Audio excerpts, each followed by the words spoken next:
and in turn, the weak turn on those who are weaker.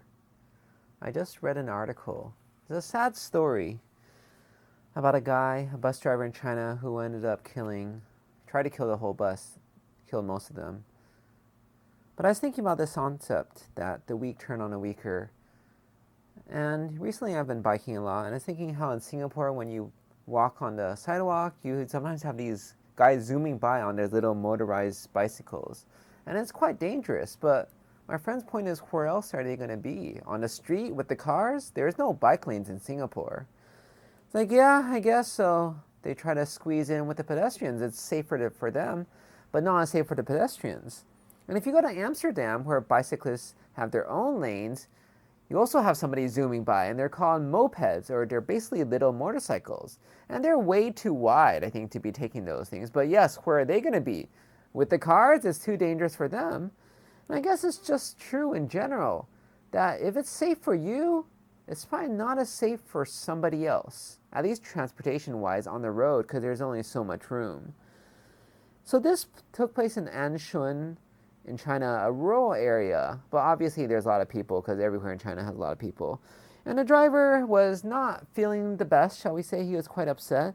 And initially they didn't know the reason until they finally did some digging and figured out the history and realized, yeah, he did this as an act of revenge. So what happened was the government was going to demolish his house. It was for a, quote, renovation project.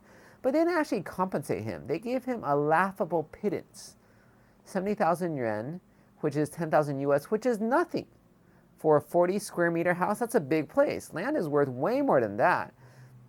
He also applied for subsidized housing. They also rejected that, and so he was very upset. He was going to be homeless. They're taking his house, not compensating him. Who wouldn't be mad?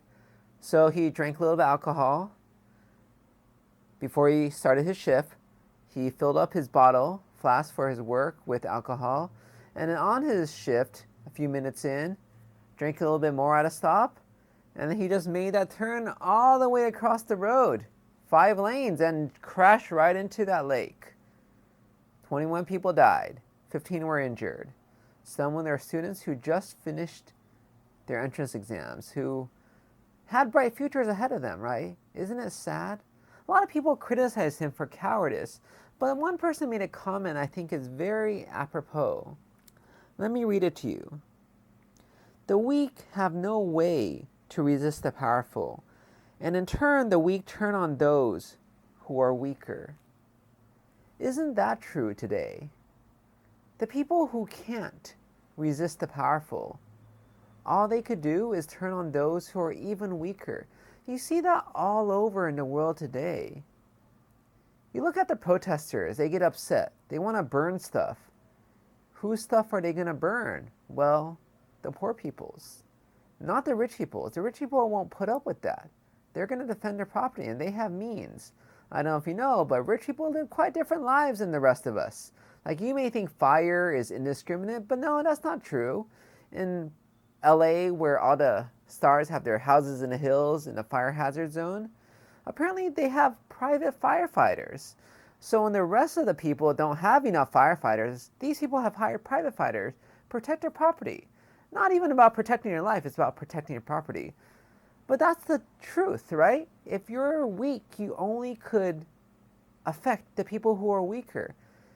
And by doing that, this man complained against the government. It took a lot of lives unnecessarily. But how else would his complaint, his dissatisfaction, his unfair situation have been heard? I don't know. I don't think this is the right way. But I do understand the saying now, the weak turn on the weaker.